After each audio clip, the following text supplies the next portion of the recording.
So I was born into a secular Jewish home. We celebrated Passover, Sukkot, Hanukkah, and I remember going to synagogue a lot. The prayers were done in Hebrew. We didn't really understand what we were saying. Baruch atah Adonai Eloheinu melech haolam, and we would be like, this is what we do as Jewish people, but what are we actually saying? I remember, being in temple and just sitting there, listening to the rabbi and just looking up at the stained glass windows, and I didn't feel God in the congregation. I felt him personally.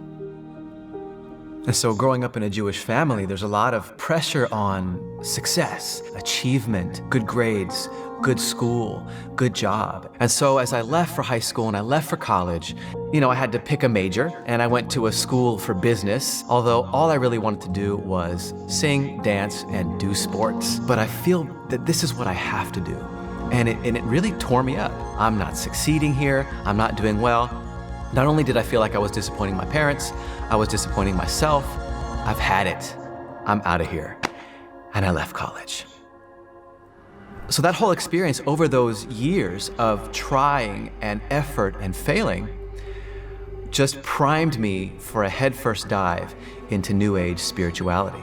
So here I am meditating, finding the silence and the peace and emptying my mind.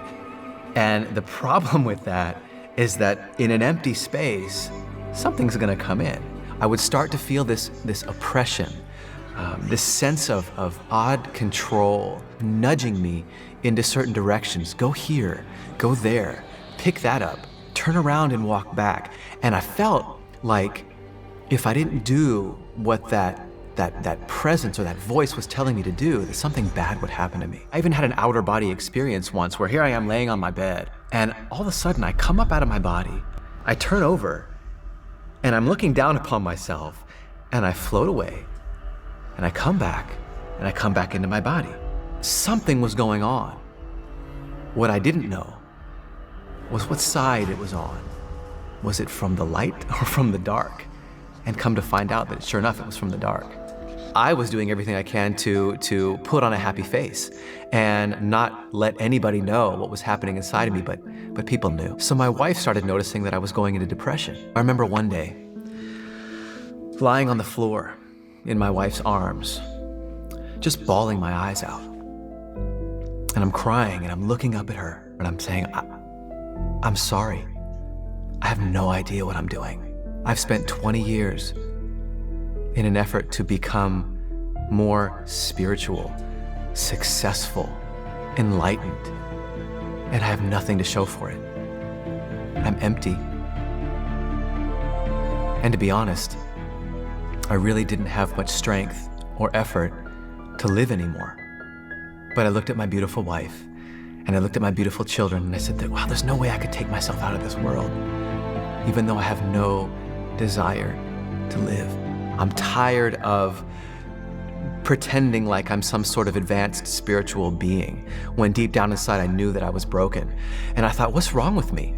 I've dedicated the last 10 years, 12 years, 15 years to meditation and spiritual practice, positive affirmations, and I have nothing to show for it. So here I am, I'm going to the gym, and this really tall guy comes up to me, and he looks at me and he says, I've been watching you, and we're about the same age, and I just want to know, what do you eat? And I said, okay, well, you don't really want to know what I eat. He's like, what, burgers and pizza and whatever you want? And I was like, no. I'm like, well, I eat a plant-based diet. So the next day I come in and I look at this guy, and he's over at the other side of the gym, and I'm like, I kind of feel drawn to this guy. I want to go ask him a question. So I walk over and ask him, I said, hey, what do you do, by the way? And he goes, I'm a pastor. And for some reason, that sparked something in me. And so I started asking him these questions, and he'd give me these really concise answers, and then I'd go home and I'd say, honey, I had this interesting experience at the gym, and we talked a little bit about Christianity. We talked a little bit about him being a pastor and what he does. So one of the biggest things that my wife was having trouble with was, how can she be Jewish and believe in Jesus? Because everything that she'd heard up at that time was, Jesus is not for the Jews. And so she was wrestling with that, and she came upon videos from One for Israel, testimony videos of Jewish people coming to faith in Jesus. And my son would come home, he's like, yeah, I just had these great experiences about learning about Jesus. And we were like, something's going on here.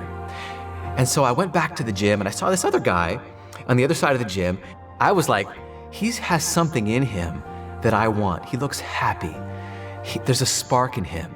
So I went over and I introduced myself and he goes, can I pray for you? And I said, okay, why not? And at the end of the prayer, he says, in Jesus' name. Day after day, I kept coming back to the gym and I had this desire to look for this guy. And I would go up for him specifically for prayer. And every day I said, in Jesus' name, I started to feel like something was happening. And what I realized over time was that peace, it wasn't the absence of something. It was the presence of something. Or should I say, someone. When I heard the name Jesus, when I heard the name Yeshua, when I started to study and read about him, when my family went out into the world, had experiences that were related to Jesus and we came home, we felt life. For the first time, we felt life. And it was at that moment that my wife and I, we got on our knees and we gave our lives to Jesus, Yeshua. And I knew that Jesus was the only one. The only one. And it was at that moment,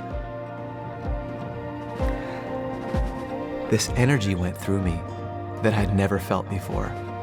The depression, the anxiety, the fear, chronic issues that I'd been carrying with me my entire life, in one moment, were gone.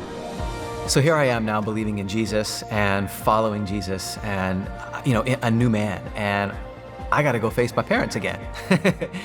We go down and visit them and we just, said, hey, we have found new life in Jesus. And my mom was like, that's nice for you, but why can't you just be Jewish? Why can't you just stay Jewish? And I'm like, Mom, if you only knew that following Jesus was the most Jewish thing you could ever do.